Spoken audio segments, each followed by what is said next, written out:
What's up, guys? So this week with Tea with Fran, we're doing something a little different. Our schedule's been a little all over the place. What we're doing this week is going to be a best of video. So we're going to have a bunch of clips from all the previous episodes compiled into one. And then starting next week, we're going to be back on track. So I hope you guys enjoy, and we'll see you soon.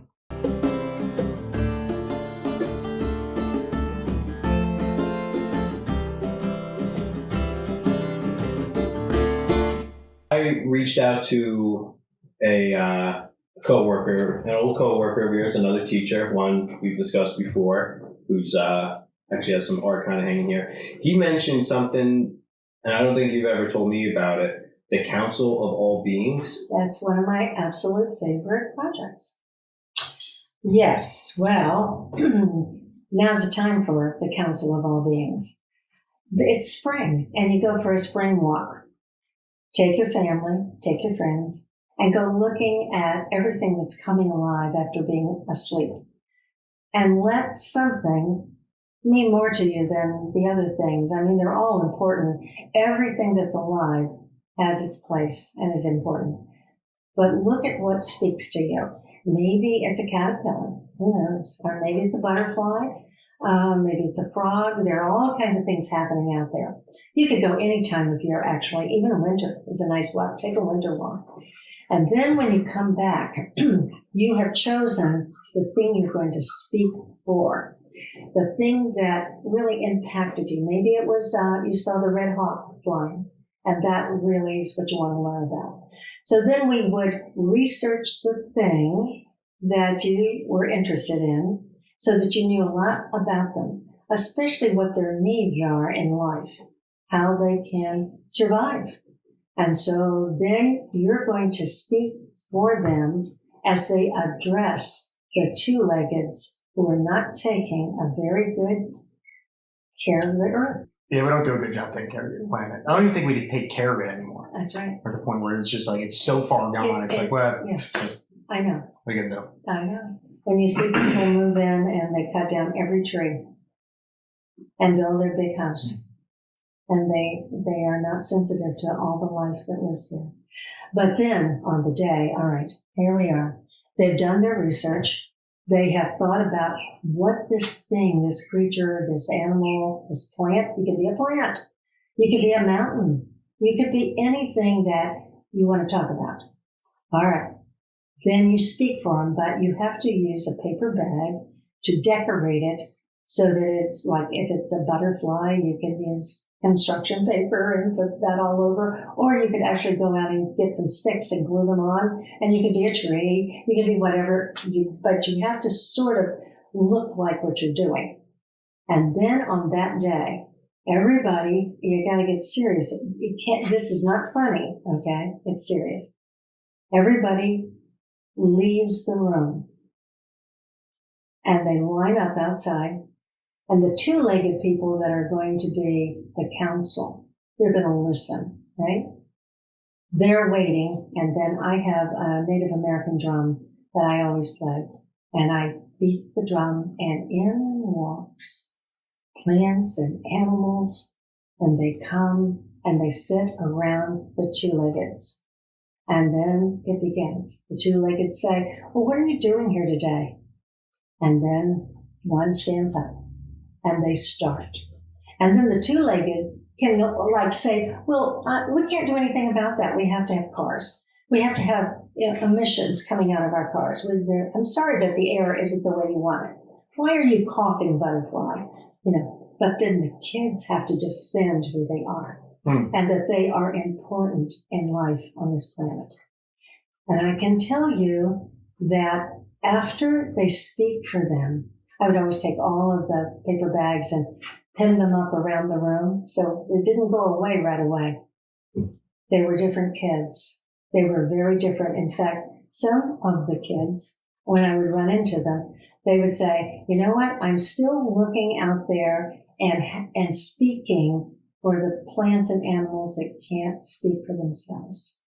And I love that. That just makes me so happy. Yeah. So it changes. I don't think everyone knows that you're a poet.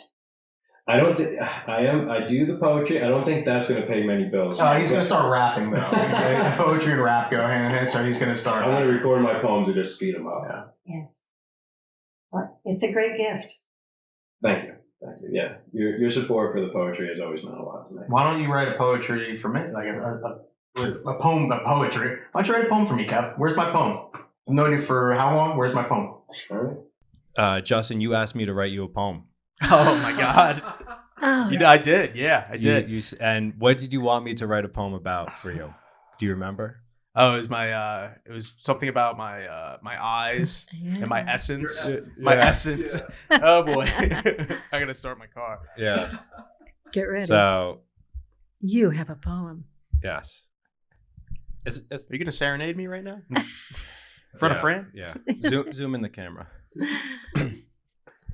Justin has green eyes that watch him create new ambitions, with his essence tracked on a seismograph along a busy fault line, with those swinging lines recording the present while drawing a path to future endeavors, leaving the past a scribbled memory.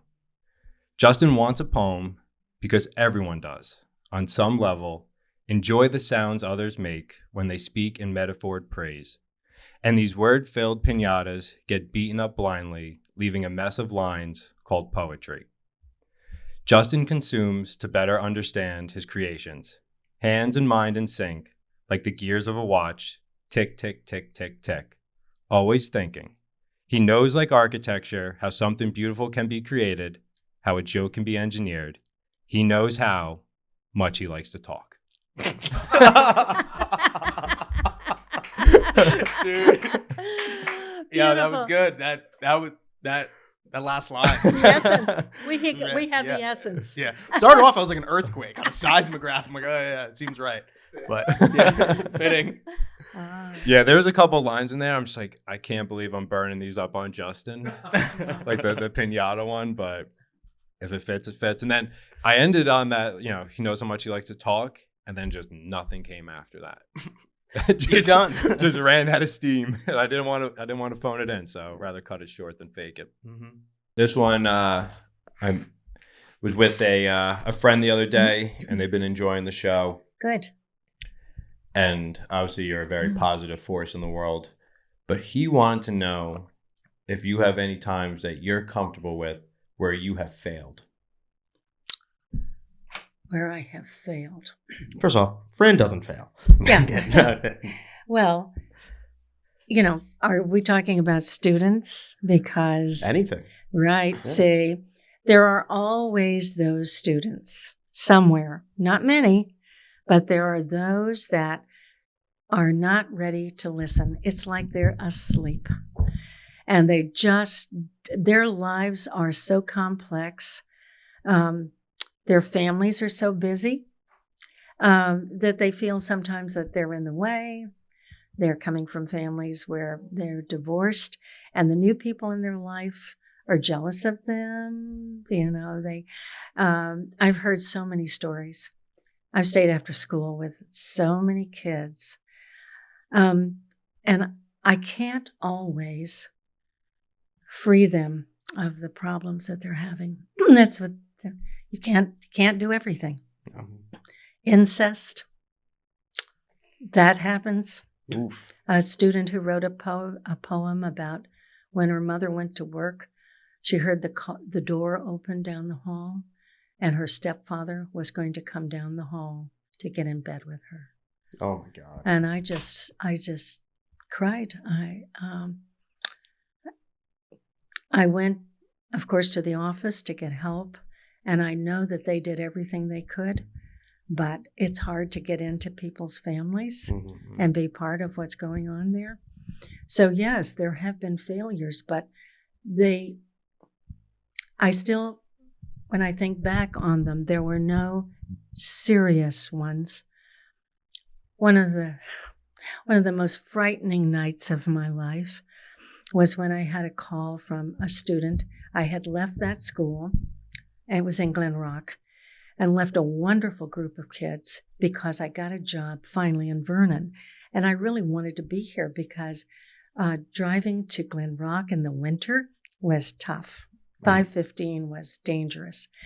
And I wanted to be in the same town with my kids because they have needs, beautiful needs, family first. So I left, but I stayed in touch with this group of students, and they were marvelous kids. This one particular kid was especially close to me because his mother had died when he was just really little. And I found this out because I often had students write their own autobiographies. That always helped me to really know them. And he said, my mother never said goodbye. She went to the hospital and it was in the night and he was asleep and he never got to say goodbye to his mother. And she wasn't able to do that. Well, his father was a doctor. And so he was very busy. So he had to get a nanny to live in the house. So he was coming from a different situation. Well, on this particular night, and I was teaching at Lounsbury, and I'd stayed up already pretty late grading papers, and the phone rang. And he was on the phone. I'm not even going to use his first name because in case he watches this. I could beep out anything too. Okay. But he called me to tell me that he was going to commit suicide.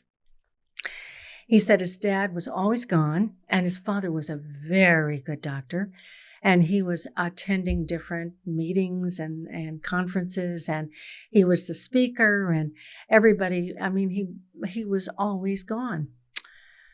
So he felt that he was in the way, and he didn't have anybody in his life that he felt really cared enough about him.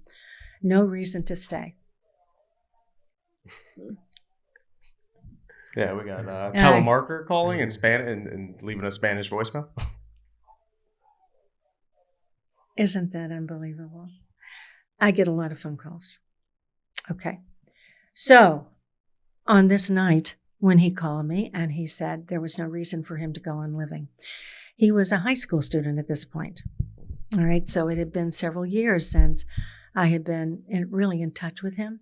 But the very fact that he called me and he wanted to be able to tell me goodbye. So I said, you are not going to tell me goodbye on the phone. I want you to wait until I get there. You and I are going to talk. I want to look into your eyes again. I want to give you a hug. I want to be with you. I said, what? Tell me how you're planning to do this. He said, well, my dad always has lots of pills in his black bag. So I've been stashing pills. I've been stashing pills. So I said, promise me. I said, I have to get dressed. I'm not dressed at this hour, but I'm going to get in my car and you know that it's quite a drive. It's at least an hour for me to get there. And he said, I promise. I said, all right, I'm coming. And I hung up. All right, the next thing I did was call that phone number for his father, and his dad had actually treated me, so I did have that number. Okay, then I got the answering service, and I said, this is an absolute emergency. They told me that his father was in New York City at some big dinner, conference thing, and I said, no, you don't understand. You have to get this phone call to him. You have to tell him his son is in serious danger. And he's waiting for me to get there. And he's got to come home. He has to come right away. Well, then I don't think I slept all night. I did not go there that night, just so you know. I felt that I had done everything that I could possibly do. I had to teach the next day, so I had to try to rest, but I could not sleep. The next morning, I'm parking at school, and I look over, and there is the doctor in his very expensive car parked. And he got out and walked toward me and gave me a big hug, and he said, there's no way to thank you. Wow. He saved his son's life. And he said, I'm going to take a month off and we're going to go away. And he said, if you ever need anything, I'm here for you. Wow. So that was a rescue, but a very serious happening in my life. Loved a lot of kids, but the heart can love many. It only grows with each love. It's bigger. Well, I think we'll just leave it there, Fran. Yeah. Thank Yeah. you. Yes. I imagine that student and his father are very, very still thankful for you. Well, this particular student is now a professor in a famous college in the Awesome. Northeast. And his dad has retired, and they're still very close. That's great. I'm trying to think like international travel too. I mean, I got a good story. It's embarrassing, but it was one. I went to Italy when I was I think 16 with my family. We went, you know, tourist things, right? You go to the Vatican, and we came to the day we were going to go see the Colosseum. And I was pumped. I'm like, I loved Gladiators. Love Russell Crowe. Love the movie Gladiator. Me I too. think that's what kind of set me in. I'm like, yeah, I want to be a gladiator. I would have lived like one round, and then I think I would have died the second round. But I would have made it. I would have been a gladiator. But so we're on our way to the Colosseum, and we're in like it's like a Subway in Italy, not the Subway sandwich place, an actual Subway with the train, whatever you want to call it. So out of nowhere, I'm on the Subway, and my stomach just like boom, boom, boom. So I'm like, oh boy. And we were out there for a few days, so I'm eating, I'm drinking. Yeah. And I remember I'm looking at my family. I'm like, yo, guys, we got to find a bathroom like tomorrow. Like, And how old are you at the time? 16. Yeah. And you said you had been drinking? Yeah, well, I was drinking wine. I mean, we were drinking wine over there. Like we said, it's not just adult yeah. beverages. All right. But go. I blame it on the pizza. I had a pizza, and I wasn't thrilled with the pizza. I love a New York style slice. That's gonna beat any pizza in the world. And I'm gonna take New York and New Jersey pizza over pizza in Italy. People are screaming in their cars at you right now. Yeah, who cares? Yeah. So we finally I get off this train, and we're looking for a bathroom, and nothing's in English.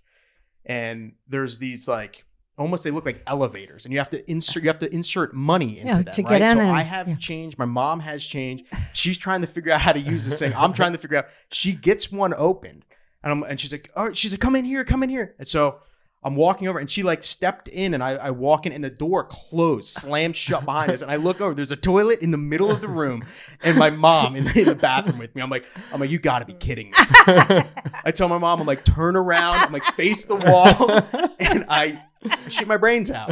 It was the most after that, I'm like, just take me back to the hotel. I don't want to ever be here again. I'm like, I just want to take the first flight home. It was terrible. And I went back to the hotel, and I was just sick for like a day. And then I was fine, but it was, of course, a day. We're going to go see the Coliseum, and instead I get stuck in some random restroom, and my mom was trying to get out. She couldn't. It was there was no, it was I think it had a certain time limit on it, and you could insert more money for time. I'm like, you have to be kidding. You got to be kidding me. My poor mother. Well, Fran, you mentioned before the 9 states. Yes. There is a story, a ghost story actually, Yes. from one of those moves, one of those states. Yes. It's not really a traveling story, but it came to you in your travels. That's right. So, if you don't mind, can you share? Can you share the ghost story? All right. I have not seen a ghost, but I do have to tell you about the special house in Minneapolis. It was the house of the year in 1920, and it had been built by a professor. And it was like a 3-story house with leaded windows, 5 bedrooms. It was really a marvelous house. And down in the basement, we had decided that we wanted to make it into like a ping pong table, maybe a pool table, whatever the kids would you say like. a rec room, right? A rec room, yes. Grandparents used to always say a rec room. Loved it growing up. It was leather couches. It was cool. Okay, well, this is something we really wanted to do. And so after we got over our moving expenses and we were settling in and I was teaching, and we found some nice young men that they said they worked for Fish. I don't know. The band? It I hope sounds not. like it. No. I hope not. But this was an organization that painted houses and did construction. All right. And so I didn't tell them anything about the house, because we had to adjust to this house. First of all, I should tell you how we got the house. I was selling our house in Atlanta, and Dan was in Minneapolis, already starting his new job, and he was going around with a realtor, and he said, "I've got to find a house. We've got 3 boys. I want something where there's plenty of room for have friends in." And she said, "Well, let's drive around, and you show me a house that you think your wife would like."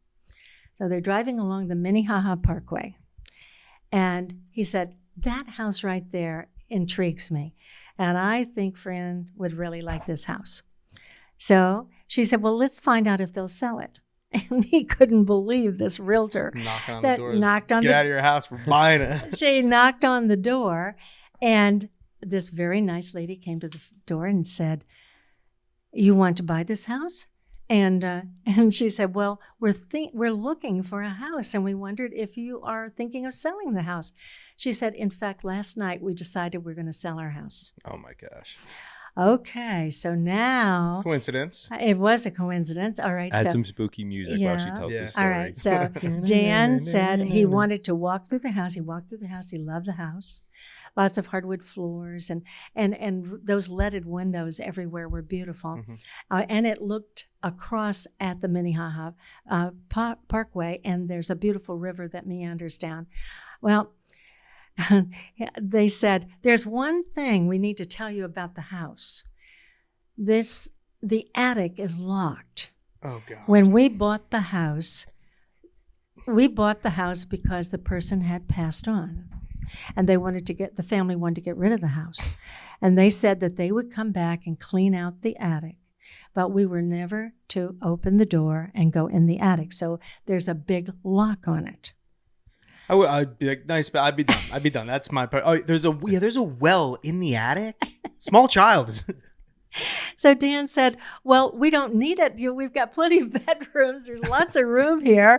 Dan would brush off a locked attic. And it was locked. Did you know about that until after you bought it or before you bought it, that the attic was locked? Well, I think he had already signed the papers. Then Then he told you when you moved in. Yeah, by the way, the attic, it's got a padlock on it. Can't go in there. Keep the Can't kids go in away. there. Oh, my God.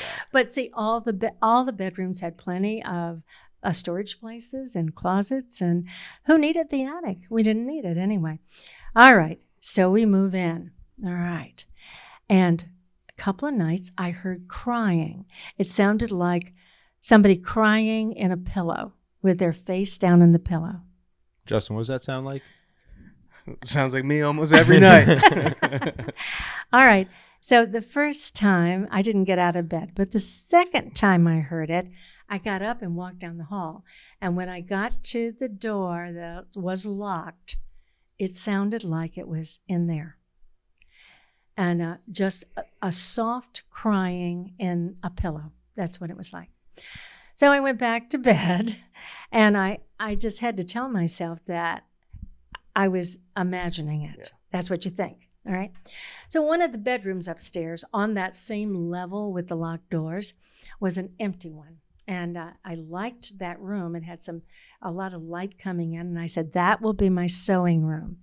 And of course, at that point, I wasn't making Dan's pants because he hadn't started wearing those, but I made a lot of the shirts for our boys. And I made my own clothes, and I made all the curtains, and I loved sewing. All right, here's my sewing room all set up. And we had only been there a couple of months when this happened. But I was cutting out shirts and making a big stack, so I was going to all of a sudden start to sew, and I would sew the same kind of seam on every one of them, just like a factory work kind of thing. I'm sitting there, and I hear this scraping noise on the table, and I look, and it's my scissors are moving across the table all by Just themselves. to put your mic by that. All by themselves. Let's get one more time of that scratch. One more time. I can't tell you how scared I was. I was so scared I didn't think I could run out of the room, but I did get out of the room and slammed the door. Okay. So I went back downstairs and I thought, I have got to find out more about this house. So I Oh started. God. I This sounds like a horror movie, Fran. This is like the step of a horror movie. I called this realtor, and she said, "Oh, there's a lot in the newspaper because it was the house of the year. It had been in the newspaper as being this ornate and beautiful house." So I started reading about this house, and the guy who designed it and built it, this guy who was a professor, used to walk back and forth. He paced back and forth in my sewing room. When he was working on a presentation, he walked and thought. But you downstairs, on certain nights, you could hear him walking back and forth in my sewing room. What day did you start drinking? No. But I didn't tell you about the guys who came to work in the basement. I came home from the grocery store with my boys in the car and all the groceries. I pull up and my working guys are not in the basement working. They are sitting on the back steps. And I said, "Aren't you guys going to finish the basement?" They said, "We don't want to go back in there." While you were gone, the saw kept turning on and turning off. The water in the sink, because there was like the laundry room section, that would turn on and turn off. And they said, and then we heard just something banging on the walls. And we said, "We're not going to work here anymore." They ran out. So we never finished the basement. You got to find what contractor that was and leave them a bad review. But there were times when we would have company over and the lights would go very softly down and then they would come back up again and it would go over and over and people would say, "What's wrong with your electricity?" And I said, "It's the house. The house is they just want our attention." And when somebody would pull up on the street, on the Minnehaha Parkway, and just park there to walk toward the front door, the doorbell would ring before they ever got there.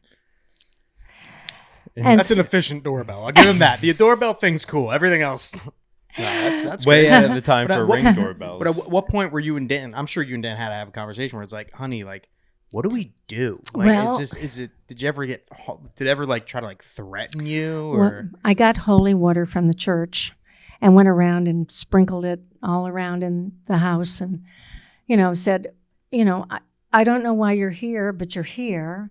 We're not going to do anything to hurt the house. We just need to live here for a while.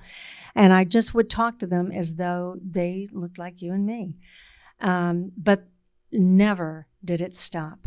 When we left, we got a realtor to sell the house. Yeah. So we moved away, and I thought, I wonder how they're doing in that house. And what is going on there? I don't know, but I know where the house is.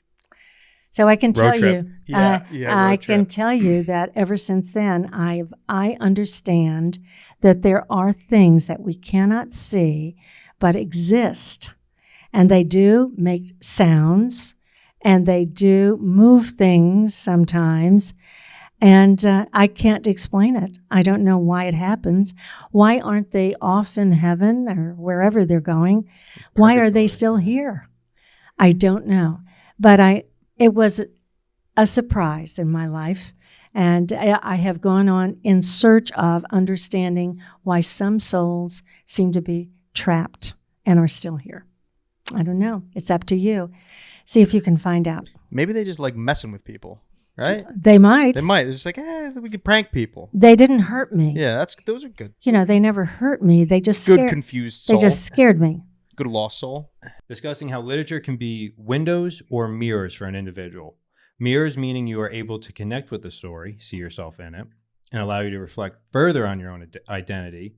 And a window meaning the story is a vehicle to view someone else's experiences and hopefully help in understanding lives and perspectives different than your own. My question is to all. Can you think of a novel, poem, or even movie that acted as a window or mirror for you? Oh, okay. That's a really good question. All right. I think all the Shirley Temple movies that I saw as a little girl were really a mirror for me. And in fact, if I had not seen those movies, my parents would not have given me dance lessons. And so my mother said, "Oh, you could be Shirley Temple." And I learned to tap dance and sing. And For the listeners, we just got to describe who is Shirley Temple. And for the listeners and myself, who is Shirley Temple? she was the darling of the movies many years ago, with curly hair and deep dimples. And she sang beautifully and tap danced and stole everyone's hearts. That's who she is. She's not a drink. Okay. Yeah, I know. Well, she was. She was a virgin for so long, and then she wasn't a virgin, you know. Okay, so she was a mirror. Awesome. All right. But you know, I'm just really thinking that, like The Elephant Man, that book, that would really be not the mirror, but the window. Oh, Someone else's experience. Yeah. wow. See, that would be a window. And this is another way of looking at books. And there's times you want to look through a window, and there's times you want to look at a mirror. That's right. It depends. Damn. Yeah. I really hope people look at me and they're like, I want to look at the mirror. Or people are looking at me as a window. I don't know. So this particular fanatic is just days away from tying the knot. So he's getting married. He's really excited. Yes. And he says, listening to Fran talk about Dan and hearing her voice change to an almost giddy tone when his name comes up sets a high bar for newlyweds and is a tremendous feat that has been an absolute treat to listen into. Him and his fiance are really enjoying listening to the show together. Oh, so that's good. great. Good.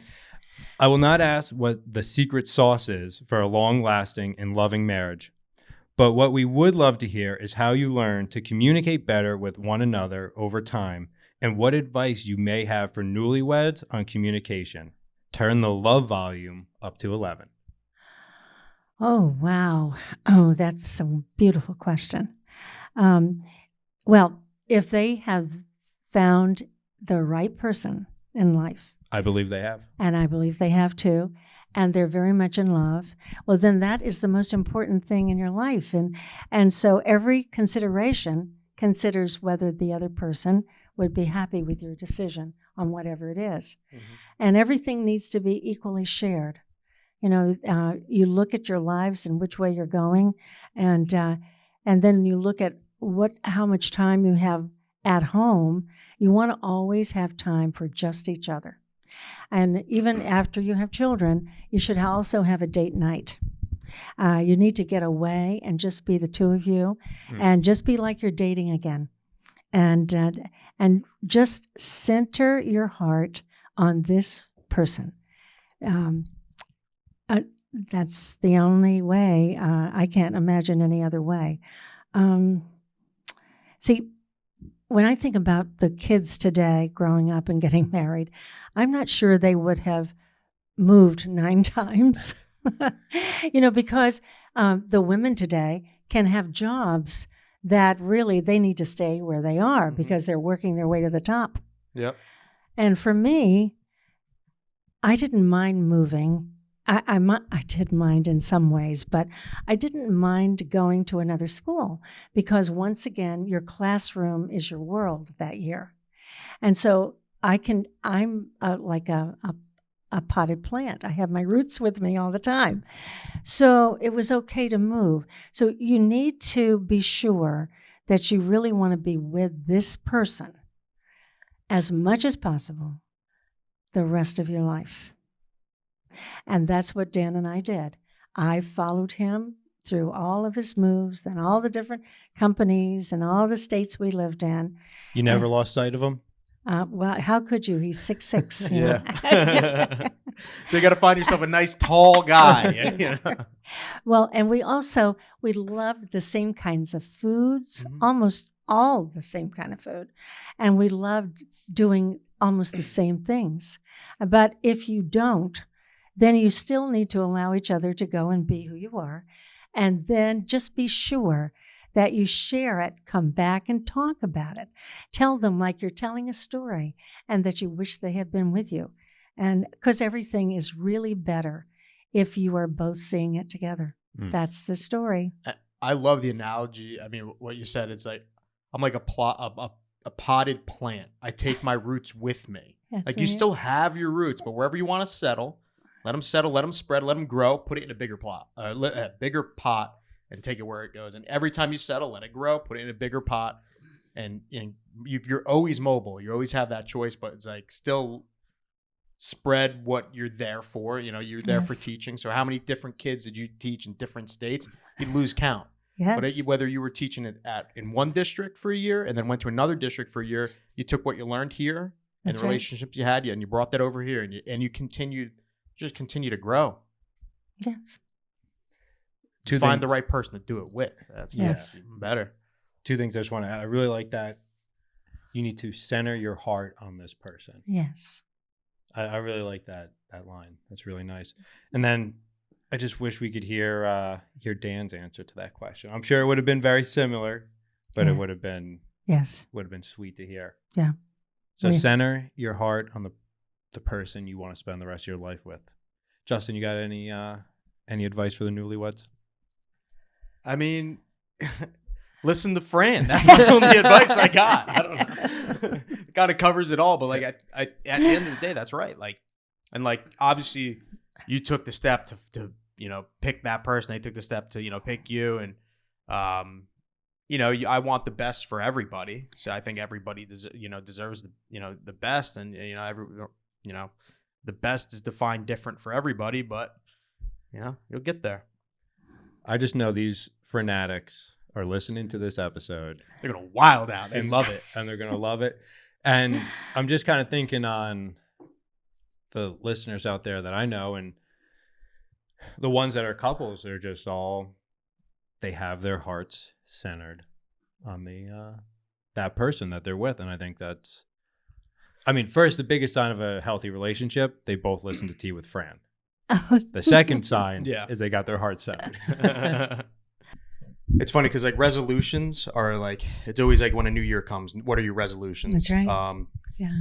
And for a long time, I've been saying I want to stop drinking. Okay. And I've always said 2023. So it was like back in like 2019, 2020, I thought to myself, like, I don't want to drink anymore. I want to be sober because I've had issues when I am drunk of being an asshole. Like I have a bad personality and I'm toxic to be around. It's unfortunate because it's a reflection of me, even though, I'm intoxicated. It's still me. It's still Justin. There's a couple listeners out there nodding along. Yeah. And I've put off, and I've had it in my head, 2023, I'm not going to drink anymore. But I've had someone, experience me being nasty in public, making comments to people, doing things that are just kind of like, egregious, not, what you want to be around. Shitty Justin. Yeah, it's shitty me. And it's something, Fran, we've talked on the podcast. It's like, what is something that attracts you? And it's being nice. And what's something that it doesn't attract you? And it's being mean. It's being nasty. And that's who I was when I was drinking. Someone saw that, and I was around people they care about. And for that, they walked out of my life. Yes. And and I've had people, confront me on my problem when I am intoxicated. And I've always and I know it. So like why wait anymore? I'm just gonna make the change today. This week to just better myself and live without alcohol. Great. All that So light, cloudy. all that light to illuminate your flaws. Isn't that something? Yeah. And we Honestly. talked about like I love, because I was thinking about like our last episode, we talked about the window in the mirror. Yes, I got the mirror flipped right around on me. you did. Yeah, 100%. To see who I am. That's right. You did, totally. Mhm. Oh, that's interesting. Yeah.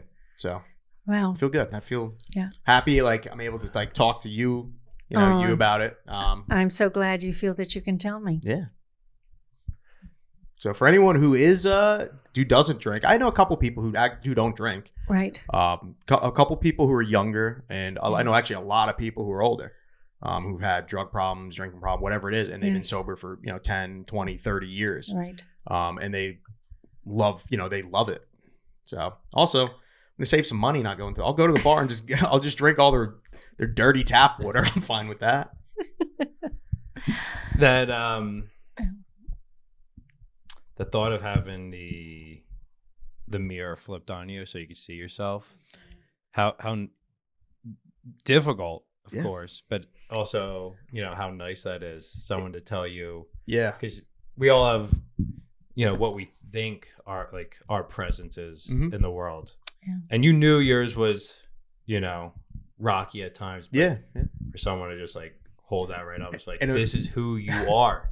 It was funny because my therapist used that line on me, and I haven't seen her. I only saw her twice this year, not enough.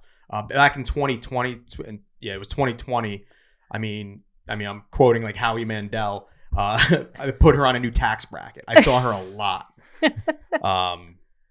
But yeah, I mean, she said that line to me. I was like, God damn it!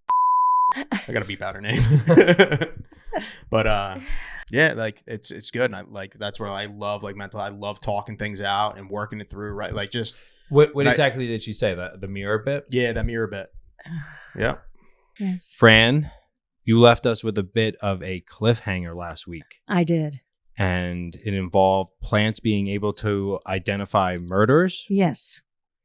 Do you care to explain to Justin and I and the I listeners? know this story, and I've been excited for her to put this out. This is okay. Cool. All right. Hopefully there's no murderers listening to this show. Back in the 60s and 1960s, we lived in Atlanta, Georgia. And sort of mid 60s, I'm going to say 66, 67, there was a very interesting speaker that came to the auditorium. And he happened to be a CIA polygraph specialist. His name was Cleve Baxter. And he came to tell everyone that he had made a great discovery about plants. Now, he had always liked plants. And in his office in the CIA building, he had a number of beautiful green plants. And one day, his secretary told him that whenever he went away, no matter what she did, the plants would really kind of look droopy. And only when he called and said when he was coming back, did they start to perk up. And it was as though they lived just for him. They really cared about him. Well, he said that was silly. And so she said, well, since you are always doing all this lie detector stuff, I challenge you to put some of these electrodes on your plants and let's see if they respond to anything. All right. So he did a number of things, like putting a leaf in a cup of coffee, just dipping it in to see if there was a reaction. He did all kinds of things, but I'm going to tell you the one that impressed me the most.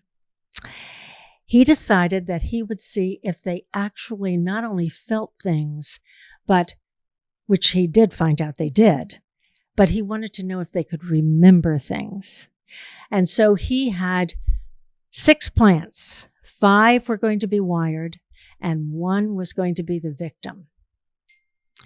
He set this all up so that people in the office would come strolling in. Some would sit down and look at a magazine. Somebody else would smoke a cigarette. At that time, people did do that.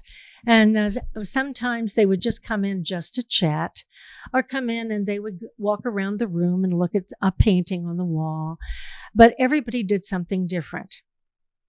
Well, one of them came in and took the plant that was not hooked up, turned it upside down, shook it, and it fell on the floor with everything, all the dirt, everything, and then put their foot on it and squished it and turned and killed it. Curb stomped that plant. And when it happened, Whoa. the needle went crazy on the polygraph. All the plants were responding to the death of their friend. Okay, this was amazing. Everybody was very excited about this. All right, they waited 3 or 4 days. And now the big thing was to see if those plants could recognize the person who did this. So they changed the order of the way people came into the room. And when the person who had killed the plant came into the room, just entered the room, did not sit down, did not do anything else, just their presence in the room, the plants went crazy again. The needle was jumping all over the place. So they recognized this person as an enemy. Well, this was so astounding to Cleve Baxter that he quit his job with the CIA. And he had a very good job because he wanted to spend the rest of his life making this discovery, because no one had ever done such a thing and no one knew this thing about plants. And so he left and went off into the world doing all kinds of research and also giving speeches like the one that I had happened to get to hear. Well, after that, I looked at plants very differently. And he had made a statement that when you're out like in a garden shop and you're looking for the right plant, the plant that you should take home is the one that will choose you. You'll feel something. You'll come back to it. You'll walk all around and look, and you'll come back to that plant. That plant actually is sending out feelings to you, and you have to be aware of that. And that's the plant that you should have, and it will go home with you. Well, at that point, I started naming all the plants, and then at school, I would have what we called the plant hospital, because a lot of people love plants, but they don't know how to take care of them. Mm-hmm. And so I told students, if you have a plant at home that looks like it's very, very sick, or maybe it might even look like it's dead, bring it to the hospital and let's see if we can bring it back. And so we would start researching what their needs were. Some plants like to be near other plants more. Some plants like music. And I'm not kidding about this. Some plants don't like a certain kind of music. And then the more that this Mr. Baxter was out in the world, the more other people started to pay attention to plants. And so just yesterday, I happened to go back online to check and see what's going on with the plants and studies. And there is a new science that is available, and you can get a degree in this. It's called plant neurobiology. And as I was reading, I was so surprised to see what Charles Darwin was fascinated with plants.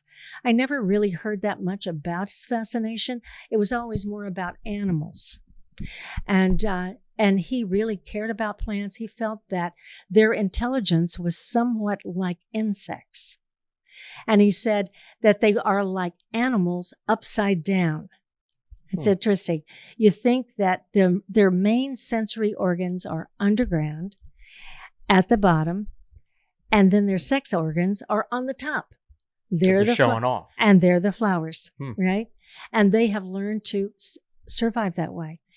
One of the things I also noticed is that plants totally dominate our planet. 99% of all the biomass on Earth is all plants. Wow. And what are humans? Just a trace. And they have been here long, long ago, before we ever arrived. In fact, the one that I saw that was interesting, inside, it was a fossilized plant 420 million years ago inside amber. Was you asked Fran what were her thoughts on aliens? Oh, yeah. Well, I was setting up the lighting. I'm like, what are your thoughts on aliens? And you told me to wait for the pod. Well. Any encounters? Well, I will tell you about an unusual happening, all right? Ooh. But first of all, I just have to say that if you look at our galaxy and all the others that are out there, that now that we have these telescopes, there is just no way we're alone. How could we be the only ones in all of these stars and planets? So the people who, like, if there's someone lonely and single out there, just know that there's other things in the galaxy there with you, okay? Well, all right. I am going to tell you about something that happened in Atlanta. All right. Jason was about 6 months old. Jason is our youngest son, and he was born in Atlanta. And Dan was still traveling at this time a great deal. And our house was sort of down in a valley. You parked up on the street, and you could see the top of our house. But then it just kept rolling on into the woods, and it was on a dead end street. It was a lovely place to be. But one particular night, and it was in January, and I remember it well. I only had the window open just a little bit near the bed. I like fresh air at night, and I heard the dogs barking terribly on a street very close to ours. And they sounded like they were going to actually catch something and eat it. And then all of a sudden, this sound was right above our house. And it was like an air sound of some kind. The thing I thought of was that it must be like the furnace, and that maybe the furnace was going to explode or something. And I heard Jason wake up, and I got up and I went in there, and he was fine. The other two boys were asleep. The dog in the basement was barking. And this thing sounded like it was right above the house, and it was coming in through the window, that little slit, and it was chilly. Well, all of a sudden, zoom, it was gone, just like it had been there. So I put on my bathrobe, and I went out, and I walked up the driveway, and I was standing on the street looking, expecting to see something on our roof. That is what it was like. Yeah. And I was really afraid. So then I went back in, and I thought, did Dan go out with you? No, he was gone. He was out of town. He was out of town. He was in Alabama. All right. So I called the police, and I thought, I'm just going to tell them about it, that something was really strange that happened. Well, when I told this to the policeman, he said, don't be upset. You really did hear something. He said, I've had 2 reports on Briar Willow Road. There is something like a UFO. It's a disc that's moving along Briar Willow Road. Or Briar Cliff Road, by the way. I've got to get that straight. And the policeman said, all these reports are coming in. There is something that's in our area. Okay. So the next morning, I called Dan. I didn't want to wake him up at night. So I called him and I said, honey, something really strange happened last night. And he said, well, something very strange is going on the front page of the paper in Alabama. He's looking at it. He said, I'm going to bring this paper home so you see it. There is a cigar-shaped object that was sighted in the area. And there was a lot to do about it. And I said, well, something was here too. So that was my only encounter with what I would call a UFO. I don't know. So jealous. Like I feel like we should just stop the podcast. I feel like anytime we mention, like, Fran, any ghost experience? Well, I actually bought this huge house. We're gonna go in the attic. Fran, what are your thoughts on aliens? Well, actually, they showed up one night. They also showed up by Dan. It was I had tea with them. It was cool. Well, if my mother were alive, she would have a story to tell you about that was as much of a frightening experience as what your mother had. Mm-hmm. All right. When I was like 2.5, 3, a true toddler, not talking too much, we went to visit my dad's mother, and that was in South Georgia on a big cotton and tobacco farm. And she lived in a really big house with a porch that went all the way around the house. I'm picturing almost like a plantation. Kind of, yes. And there were a lot of those little small houses where the workers lived. Well, on this farm, they also had several shepherds, the big dogs with kind of shaggy fur. Yeah. And they were always out in the yard. They were sort of protective. But I loved animals. I had a dog at home. This one afternoon, I was out on the porch area. My mother wasn't around, and my dad was, and it's a good thing, but they were feeding the dogs, and they had these big bowls that they were putting the food out in. And I toddled over, and I put my arm over one of the shepherds. Well, the shepherd obviously thought that I was going to take the food. Oh, boy. The dog turned and grabbed me by the arm or shoulder and dragged me down the steps and into the yard and was over me, ready to bite me in the neck. And my dad shot the dog and killed him on top of me. Oh my God. Yeah. My mother came screaming out, and my mother saw this dog bleeding and on me, and she didn't know if the bullet had gone through the dog and killed me too. Whoa. Yeah. I mean, that's unfortunate that you got attacked by a dog, but thank God your father was, we Yes. wouldn't have you right here. And he was a really good shot. He really was. Yeah. Oh my, I'm happy you can't remember. That's like dramatic. Like, It was, oh my well, God. I'm sure you were, as a kid. For a my while, God. I was really afraid of those dogs. They were big dogs, and I was still little, but I thought that all dogs were like my little dog I had at home. Yeah. So it was a frightening thing, and I survived it. And I still love dogs.